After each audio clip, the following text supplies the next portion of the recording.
Assalamu alaikum my dear students, a very warm welcome to today's class। आज की class में हम पढ़ेंगे डिस्कवरी ऑफ प्रोटॉन। हमने स्ट्रक्चर ऑफ एटम जो दूसरा टॉपिक है स्टार्ट किया है। तो इसमें हमने पिछले क्लास में देखा था डिस्कवरी ऑफ इलेक्ट्रॉन। आज हम देखेंगे discovery of proton as well as discovery of neutron. तो डिस्कवरी ऑफ प्रोटॉन जो है एग्जैक्टली उसी तरह के एक एक्सपेरिमेंट में हुआ है जिसको हम कैथोड रे डिस्चार्ज एक्सपेरिमेंट हमने इसको बोला था, या कैथोड रे डिस्चार्ज एक्सपेरिमेंट इसको कहते हैं। बिल्कुल उसी तरह का एक्सपेरिमेंट किया था गोल्डस्टीन ने इन 1886। तो इसने थोड़ा सा चेंज इसमें क्या लाया था, ही मेड, यहाँ पे आप जो एनोड देख रहे हो, this anode is perforated. Perforated means जिसमें छेद किए गए हों, सुराख किए गए हों। बाकी एग्जैक्टली वही चीज़ है। यहाँ से वैक्यूम पंप है जो हमने डिस्कस किया है पिछले क्लास में। यहाँ एक कैथोड है, नेगेटिवली चार्ज्ड मेटल पीस। यहाँ एक हाई वोल्टेज बैटरी है, ये एनोड है, और ये एक गिलास ट्यूब है जिस गिलास ट्यूब में एक गैस फिल किया जाता है at very very low pressure. तो ये सारा सेटअप उसने किया था गोल्डस्टीन ने। अब एक्सपेरिमेंटेशन में उसने क्या किया, on applying voltage he found that a stream of particles is moving from anode to cathode। यानी यहाँ से एक स्ट्रीम पार्टिकल्स की यहाँ जा रही है। आप पिछले क्लास का जो क्लास है उसमें देखिए, जब हम पढ़ रहे थे डिस्कवरी ऑफ इलेक्ट्रॉन, हमने वहाँ पे देखा stream of particles was moving from cathode to anode. लेकिन इस वक्त जो गोल्डस्टीन ने क्या देखा था कि एक पार्टिकल का स्ट्रीम यहाँ से भी चलता है। कहाँ से? एनोड से। चलो यहाँ से तो एक चलता ही है कैथोड से एनोड की ओर, लेकिन एक चलता है from anode to cathode. And he named these rays as canal rays. इन रेज को क्या नाम दिया गया है? Canal rays. तो इन कैनॉल रेज से ही डिस्कवरी ऑफ प्रोटॉन हुई है। This properties of this canal rays फिर स्टडी होगी इनकी कि ये कैनॉल रेज की प्रॉपर्टीज क्या है। फिर वहां से डिस्कवरी ऑफ प्रोटॉन, हमें प्रोटॉन की डिस्कवरी मिलती है। तो हम भी पढ़ेंगे वो कैरेक्टरिस्टिक्स ऑफ कैनॉल रेज। तो पहली कैरेक्टरिस्टिक क्या है? Canal ray is positively charged. Canal rays जो पार्टिकल्स उसमें थे, these are positively charged. Cathode ray के एग्जैक्टली अपोजिट। कैथोड रे क्या था? Negatively charged. तो cathode ray particles were negatively charged, लेकिन यहाँ पे जो है दीज आर पॉजिटिवली चार्ज्ड। ये कैसे देखा गया? मैंने आपको पिछली बार बोला था, suppose these are cathode rays, यहाँ से आ रही है, इनको एक इलेक्ट्रिक फील्ड में रखा गया जिसके दो पोल्स होते हैं, negative and positive. These cathode rays were getting deflected to this. इससे हमें ये पता चलती थी दीज आर नेगेटिवली चार्ज्ड, क्योंकि वो पॉजिटिव की ओर भाग गई। लेकिन जब आज हम कैनॉल रेज पढ़ते तो देखा गया these were bending towards the, for example negative pole, यानी नेगेटिव चार्ज की ओर। तो नेगेटिव चार्ज की ओर हो जाने का मतलब ये हो गया कि ये पॉजिटिव चार्जेड है, इसीलिए ये यहाँ की ओर भाग जाती है। So the charges were found to be positive, यानी opposite of what was found on cathode ray particles। दूसरा point, unlike cathode rays, the canal rays depend on the nature of the gas used।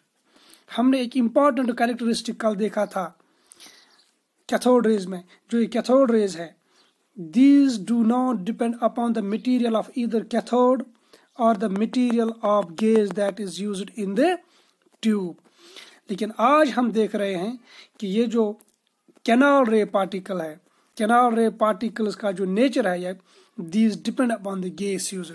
आप अगर gas change करेंगे तो canal raise की property, यानी canal raise भी all together change हो जाती है, नई कैनॉल रेज आ जाती हैं। फॉर एग्जांपल, हम अगर हाइड्रोजन यूज करेंगे एज गैस तो चार्ज एक आ जाता है। अगर कोई और गैस यूज करेंगे तो दूसरा चार्ज आ जाता है। हीलियम यूज करेंगे, नियॉन यूज करेंगे, कोई और चीज यूज करेंगे। इसी तरह से अगर हम हाइड्रोजन गैस यूज करेंगे पहले तो इसका E/m निकालेंगे। E/m आपको याद होगा, E/m charge by mass ratio, ये एक होगा, इसका कोई वैल्यू होगा। अगर आप हीलियम यूज करेंगे तो इसका जो E/m है, इसका वैल्यू बिल्कुल डिफरेंट होगा, V' होगा। तो ये कहने का मतलब है कि जब हम गैस चेंज करते हैं तो कैनाल रेज भी चेंज हो जाती है। कैनाल रेज चेंज होने का मतलब हो गया इनकी प्रॉपर्टीज, यानी उनका मास, उनके कैनाल रे पार्टिकल्स का मास, उनका E/m, उनका चार्ज वगैरह चेंज हो जाता था। एक इम्पॉर्टेंट चीज उन्होंने देखी जब उन्होंने यूज किया था हाइड्रोजन गैस। जब उन्होंने हाइड्रोजन गैस यूज किया, they found that the smallest charge and the smallest mass was found when hydrogen gas was used. यानी जब इस ट्यूब में हाइड्रोजन गैस यूज किया जाता है H2 हाइड्रोजन गैस, उस वक्त जो है charge, smallest charge was found when hydrogen gas was used. Similarly जब हाइड्रोजन गैस यूज किया जाता था उस वक्त जो कैनाल रे पार्टिकल्स थे, कैनाल रे पार्टिकल्स जो उस वक्त पाए गए थे, उनका मास लाइटेस्ट था, यानी सबसे छोटे पार्टिकल हाइड्रोजन ने दिए, सबसे छोटे पार्टिकल हाइड्रोजन ने दिए, और जिसपे सबसे कम चार्ज था। इससे कम चार्ज किसी और गैस ने नहीं दिया है, इसलिए इस हाइड्रोजन ने जो पार्टिकल दिया इसको प्रोटॉन नाम दिया गया, PROT, और प्रोटॉन जिसको हम कहते हैं। आपको समझ आया होगा मैं क्या कह रहा हूँ कि जब डिफरेंट गैसेस यूज किए जाते थे तो डिफरेंट चार्जेस मिलते थे, डिफरेंट मासेस मिलते थे। जब डिफरेंट चार्जेस मिले, डिफरेंट मासेस मिले, तो जाहिर सी बात है डिफरेंट E/m भी मिलते थे। These were found different when different gases were used। लेकिन हाइड्रोजन के साथ ऐसा हुआ है कि स्मॉलेस्ट चार्ज सिर्फ हाइड्रोजन ने दिया था, यानी कोई भी गैस हाइड्रोजन से छोटा चार्ज नहीं देता था, यानी कम चार्ज नहीं मिलता था। इसी तरह से हाइड्रोजन ने जो पार्टिकल दिया था, यानी कैनाल रे पार्टिकल जो हमें हाइड्रोजन से मिलता था, उसका मास सबसे लावेस्ट था, उससे लावेस्ट मास किसी और गैस ने नहीं दिया। इसलिए जो हाइड्रोजन ने पार्टिकल्स दिए, कैनाल रे पार्टिकल्स, उन्हीं का नाम लोगों ने क्या रखा, proton. When different gases were used, जब कोई और गैस यूज किया जाता था तो क्या होता था, फॉर एग्जांपल उन्होंने हाइड्रोजन गैस यूज किया, इसमें जो पार्टिकल का मास था it was 1, sorry charge suppose कीजिए इस बार +1 चार्ज सपोज कर लेते हैं हम। लेकिन जब कोई और गैस यूज करते हैं, for example helium, it was found that the charge is multiple of what is given by hydrogen. यानी प्रोटॉन जो था, प्रोटॉन की जो चार्ज थी, बाकी जितने भी गैसेस यूज किए जाते थे उन गैसेस पे जो चार्ज था that was multiple of hydrogen. ये मैं समझाने की कोशिश, जब अगर हाइड्रोजन ने +1 दिया था सपोज करके, जब हीलियम को यूज किया गया इट वाज गिविंग अस +2, यानी मल्टीपल ऑफ दिस। ये कोई फ्रैक्शन में नहीं था, यानी 1.5 कहेंगे आप या 1.75, ऐसा नहीं था, बल्कि जो भी डिफरेंट गैसेस यूज किए जाते थे, those gases gave us the charge, and that charge was found to be multiple of what was found in case of hydrogen। Hydrogen के कैनाल रे पार्टिकल पे जो चार्ज था उसी का मल्टीपल पाया जाता था, किन पे, जो बाकी गैस पार्टिकल, जब हम बाकी गैसेस यूज करते थे। तो ये सब चीज हम इस तरह से समझेंगे एक्चुअली बात क्या होती थी वहां पे। जो गैस इस ट्यूब में यूज किया जाता था, गैस के पार्टिकल्स, यहाँ से जब एक इलेक्ट्रॉन बीम आ रहा था, यानी कैथोड रेज, जब कैथोड से यहाँ से पार्टिकल्स निकलते थे, यानी जब कैथोड से इलेक्ट्रॉन बीम निकलता था, कैथोड रेज, इसमें जो गैस पार्टिकल्स होते हैं, फॉर एग्जाम्पल हाइड्रोजन की बात कर लेते हैं, तो क्या होता था, इस हाइड्रोजन एटम से, जिसमें एक प्रोटॉन बीच में होता है सेंटर में और एक इलेक्ट्रॉन होता है बाहर, ठीक है, तो इस इलेक्ट्रॉन को जब स्ट्राइक होता था इस कैथोड रे पार्टिकल, क्योंकि कैथोड रे पार्टिकल्स भी निकलते हैं और कैनाल पार्टिकल्स भी निकलते हैं, दोनों पार्टिकल्स, कैनाल पार्टिकल्स भी निकलते हैं और कैथोड रे पार्टिकल्स भी हमेशा निकलते हैं। लेकिन पहले उन्होंने सिर्फ देखा था कैथोड रे, फिर गोल्डस्टीन ने देखा कि कैथोड रे के साथ साथ भाई यहाँ से भी एक पार्टिकल आ रहा है। तो मैं समझा रहा हूँ कि डिफरेंट चार्जेस क्यों आ रहे थे, डिफरेंट मास क्यों आ रहे थे।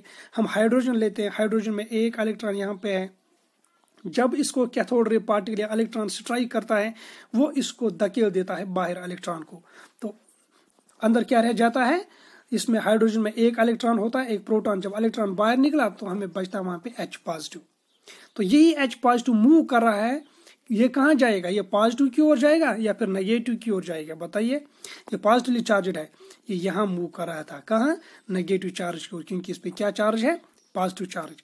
अब सपोज कर लीजिए आपने हाइड्रोजन की जगह हीलियम यूज किया, आपने हाइड्रोजन की जगह क्या यूज किया, हीलियम। तो हीलियम के साथ क्या दास्तान हो जाएगी, ये हीलियम है, हीलियम के पास आपको पता है 2 प्रोटॉन्स है और 2 इलेक्ट्रॉन्स है। तो इस पे 2 प्रोटॉन्स हैं 2 इलेक्ट्रॉन्स, जब इस पे वही कैथोड रे पार्टिकल स्ट्राइक हो जाते हैं तो 2 प्रोटॉन्स जो है वो न्यूक्लियस में रह जाते हैं, लेकिन 2 इलेक्ट्रॉन जो बाहर घूम रहे थे इसके शेल्स में वो निकलते हैं बाहर। तो हमें मिलता है He2+ आयन। अब यही He2+ आयन एनोड से कहाँ भागेगा, कैथोड की ओर, क्योंकि कैथोड क्या है, नेगेटिवली चार्जड। तो एक्चुअली ये जो है ये कैनाल रे पार्टिकल्स, ये क्या है, these are ionised gaseous ions, these are ionised gaseous ions. Ionised means जिन गैसियस आयन यानी जिन गैसियस एटम्स में से आप इलेक्ट्रॉन को बाहर निकालेंगे, फिर जो आयन बचता है उसको कहते हैं आयोनाइजेशन। आयोनाइजेशन मीन्स सिंपली यहाँ पे याद रखिए रिमूवल ऑफ इलेक्ट्रॉन्स, उस प्रोसेस को हम आयोनाइजेशन कहेंगे। एनर्जी दे के किसी भी मेथड से इलेक्ट्रॉन को बाहर निकालना वो प्रोसेस आयोनाइजेशन कहते हैं। आप हाइड्रोजन यूज करेंगे तो ये देगा H पॉजिटिव, क्योंकि हाइड्रोजन के पास एक ही इलेक्ट्रॉन होता है। आप हीलियम यूज करेंगे it will give He2 positive, क्योंकि इसके पास क्या होता है, 2 इलेक्ट्रॉन्स होते हैं। जब 2 इलेक्ट्रॉन्स बाहर जाएंगे तो He2। These are actually canal ray particles. So what are canal ray particles, these are gaseous ionized gas particles, यानी gaseous ionized ions. Ionized gaseous ions ही होते हैं। तो ये बनते कैसे, ये समझना जरूरी है। ये कैसे बनते हैं, जब कैथोड से इलेक्ट्रॉन बीम फास्ट आ जाता है वो इनके इलेक्ट्रॉन्स को नॉकआउट करती है, बाहर निकालती है, तो फिर वहां पे बचते हैं आयन्स। फिर यही होते हैं हमारे canal ray particles which move from anode to cathode. ये हो गया, this was the discovery of proton. अब उसके बाद आप याद रखेंगे हमेशा एक कांस्टेंट की तरह चार्ज क्या होता है प्रोटॉन पे, मास क्या होता है प्रोटॉन पे। Charge was exactly found same as that of electron but opposite। वहां पे -1.6 into 10⁻⁻19 कूलम था, यहाँ पे प्लस है, +1.6 into 10⁻⁻19 कूलम, यानी वही चार्ज, सेम चार्ज, लेकिन वहां पे नेगेटिव था, यहाँ पे क्या है, पॉजिटिव। लेकिन मास जो है, the mass of proton is very very higher compared to that of electron. It is found to be 1.67 into 10⁻⁻27 kilograms। लेकिन इलेक्ट्रॉन का मास जो था इस पास 9.01 into 10⁻⁻31 kilograms। ठीक है, तो very large mass differences. compared to proton the mass of electron is neglected। यानी proton का मास इतना ज्यादा होता है कि हम इलेक्ट्रॉन के मास को इसके मुकाबले में नेग्लेक्ट कर सकते हैं। अब आ जाएंगे लास्ट पार्टिकल पे, जो डिस्कवरी ऑफ न्यूट्रॉन। न्यूट्रॉन कैसे डिस्कवर हुआ था, तो ये डिस्कवर हुआ था एक साइंटिस्ट के काम से जिसका नाम था जेम्स चैडविक। जेम्स चैडविक एक रेडियो एक्टिविटी का एक्सपेरिमेंट कर रहे थे, जहां से इसको ये मिला, दिस डिस्कवरी ऑफ प्रोटॉन कहेंगे हम, डिस्कवरी ऑफ प्रोटॉन हो गई वहां पे। तो रेडियो एक्टिविटी का जो एक्सपेरिमेंट है वो थोड़ा सा हम देखेंगे क्या किया था उसने। रेडियो एक्टिविटी पहले समझेंगे, आपके 12th के सिलेबस में होगा, मैं आपको थोड़ा सा समझाऊंगा। हमारे पास कोई एलिमेंट होता है ई, सपोज कर लीजिए, हम इसको बम्बार्ड करते हैं, यानी इसको अटैक करते हैं किसी छोटे पार्टिकल से। फॉर एग्जाम्पल उस पार्टिकल का नाम हम यूं ही रख लेते हैं x, स्मॉल x। तो इट फॉर्म्स न्यू, ये एलिमेंट ई जो it breaks down into some new thing, सिम a + b, ये कोई नई चीज बनाती है। लेकिन यहाँ पे क्या हो जाता है कि इसका जो मास होता है m, सपोज करके इसका मास हम लिखेंगे m1, इसका मास लिखेंगे m2। तो इसका चार्ज यानी इसमें जो नंबर ऑफ प्रोटॉन्स होंगे इसको लिखेंगे स्मॉल m, इसको भी लिखेंगे स्मॉल m।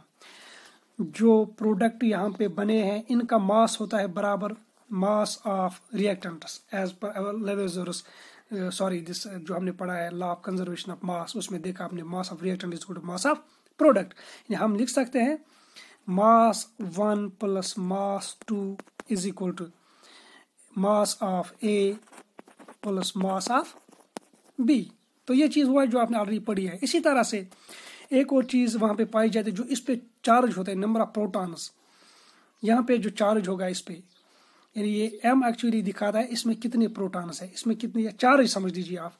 तो this is again equal to, इनका सम होना चाहिए बराबर इसके सम के बराबर, यानी मास ही नहीं बल्कि चार्ज का सम भी यहाँ पे बराबर हमें, या नंबर ऑफ प्रोटॉन्स का सम भी हमें यहाँ पे बराबर मिलता है। This is radioactivity. Striking some element with small particle it forms new substance, this is radioactivity. Radioactive phenomena में यूजुअली हम क्या कर लेते हैं, इट्स अ ब्रॉड फिनोमेना, ये हम 12th में पढ़ेंगे। यहाँ पे मैं उतना बता देता हूँ जितनी हमें जरूरत है न्यूट्रॉन समझने में। क्या होता है, कोई एलिमेंट होता है ई, इसको हम स्ट्राइक करते हैं स्मॉल पार्टिकल से, वहां पे दो नए एलिमेंट्स बन जाते हैं। अब क्या वहां पे एक चीज कांस्टेंट वो ये होती है कि इसका मास प्लस इसका मास इन दो के मास के सम के बराबर होता है। इस तरह से इसमें जितने प्रोटॉन्स होंगे प्लस इसमें जितने प्रोटॉन्स होंगे न्यूक्लियस में, उतने ही प्रोटॉन्स इनके सम के बराबर होगा। ठीक है, तो गोल्डस्टीन ने, आप देखेंगे गोल्डस्टीन ने क्या किया था, what actually Goldstein did. Goldstein ने एक एलिमेंट लिया था बेरिलियम। बेरिलियम आपको पता है चौथा एलिमेंट है, दैट मीन्स इसका जो एटॉमिक नंबर इट्स 4। तो हम बेरिलियम लेते हैं, इसका जो मास है, इसका मास 9 है, इसका एटॉमिक नंबर 4 है, that means 4 protons in the nucleus. इसने उसको स्ट्राइक किया एक अल्फा पार्टिकल से। अल्फा पार्टिकल क्या होता है, alpha particle is a particle जिसका मास होता है 4 यूनिट्स और जिसकी चार्ज होती है 2, यानी जिसमें 2 प्रोटॉन्स होते हैं। Exactly alpha particle is considered as this thing, helium 2+ ion. Helium 2+ ion, आप कहेंगे कैसे सर, हीलियम 2+ आयन एक ऐसा आयन है, हीलियम का मास अगर आप देखेंगे पहले इट इज 4, और इसमें जो प्रोटॉन्स कितने होते हैं, 2 प्रोटॉन्स, यानी इसका एटॉमिक नंबर 2 होता है और इसका मास नंबर 4, यानी मास 4 होता है। अब इस हीलियम से 2 इलेक्ट्रॉन्स बाहर निकालिए। जब आप 2 इलेक्ट्रॉन्स बाहर निकालेंगे तो इस पे क्या चढ़ेगा, 2+ चार्ज चढ़ेगा। तो अब ये हीलियम आयन क्या रह गया, यानी इस तरह से अगर हम बताएंगे, ये हीलियम का न्यूक्लियस है, इसमें 2 प्रोटॉन है, ये इसके इर्द गिर्द एक शेल है जिसमें 2 इलेक्ट्रॉन है, और हीलियम के न्यूक्लियस में प्रोटॉन्स के साथ साथ 2 न्यूट्रॉन्स भी होते हैं। तो टोटल मास इसका होता है 4, और टोटल जो इसके इलेक्ट्रॉन्स होते हैं 2। अब इन 2 इलेक्ट्रॉन्स को बाहर निकाल दीजिए, वहां पे क्या बचेगा, देयर विल बी हीलियम जिसमें अब 2 इलेक्ट्रॉन्स बाहर चले गए हैं और अंदर 2 प्रोटॉन्स रह गए हैं। तो ये रह गया हीलियम जिसपे मास तो 4 ही रहेगा। क्यों रहेगा 4 ही मास, क्योंकि नंबर ऑफ प्रोटॉन्स जो है वो उतने ही है वहां, लेकिन इलेक्ट्रॉन्स बाहर चले गए हैं, इस पे 2 पॉजिटिव चार्ज आएगा। तो इसलिए हम कहते हैं अल्फा पार्टिकल्स आर, कभी कभी आप देखेंगे represented by this doubly ionized helium ion. तो बस अगर ये चीज समझ नहीं आ रही है इस वक्त, कोई बात नहीं है, सिर्फ इतना समझ याद रखिए कि इस बेरिलियम को जेम्स चैडविक ने स्ट्राइक किया था एक अल्फा पार्टिकल से। अल्फा पार्टिकल एक ऐसा पार्टिकल होता है जिसका मास 4 होता है, एंड इट इज चार्ज +2।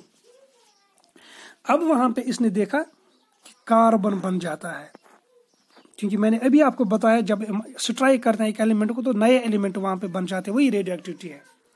अब जरा मास चेक कर लेते हैं, 9 + 4 कितना हो गया, यानी बेरिलियम का 9, अल्फा पार्टिकल का 4, ये वाला मास ये कितना हो गया, इनका मास 13 है, लेकिन यहाँ पे मास कितना है, 12 ही है, एक मास कम हो गया। अब चार्ज पे आ जाए, यहाँ पे चार्ज कितना है, 4 + 2 हो गया 6, यानी 6 प्रोटॉन्स। यहाँ पे कितना है, यहाँ पे 6 है, यानी ये वाला बराबर है, लेकिन ये वाला जो है डिफरेंट है, यहाँ पे एक की कमी है। तो चैडविक ने बोला कार्बन के साथ साथ एक और छोटा पार्टिकल निकला होगा जिसका मास 1 है, और जिसकी चार्ज 0 है। फिर ये होगा 6 + 0 = 6, यहाँ का इसके बराबर हो जाएगा, और यहाँ का मास जो है इसके बराबर कैसे होगा, 9 + 4 = 13, यहाँ पे 12 + 1 होगा 13, और इस पार्टिकल को चैडविक ने बोला न्यूट्रॉन। न्यूट्रॉन क्यों बोला, because it has 0 charge, it's neutral in nature, ना पॉजिटिव चार्ज है ना नेगेटिव चार्ज है। Hope you understand it. Chadwick ने क्या किया, चैडविक ने बेरिलियम को बम्बार्ड किया या बेरिलियम पे अटैक किया, किसका, एक अल्फा पार्टिकल का। तो वहां पे क्या पाया, एक कार्बन तो उसने देख लिया, कार्बन वाज नोन एलिमेंट, लेकिन इस पे एक कमी आ रही थी, वो है मास की, कि यहाँ पे 9 + 4 13 है, लेकिन इसमें 12 ही मास है, वी नो कार्बन 12 वगैरह। एक पार्टिकल यानी एक मास कहाँ गया, एक यूनिट कहाँ गया, तो इसने बोला कि एक और पार्टिकल छोटा निकला है जिसका मास 1 है और जिसकी चार्ज 0 है, क्योंकि चार्ज यहाँ पे 4 + 2 6, इस पे ऑलरेडी 6 है। तो this led to the discovery of neutron. Hope you understand it. तो इसमें कोई प्रॉब्लम होगी समझने में, ग्रुप में मैसेज डाल दीजिएगा, we will discuss it there. अल्लाह हाफिज, टेक केयर।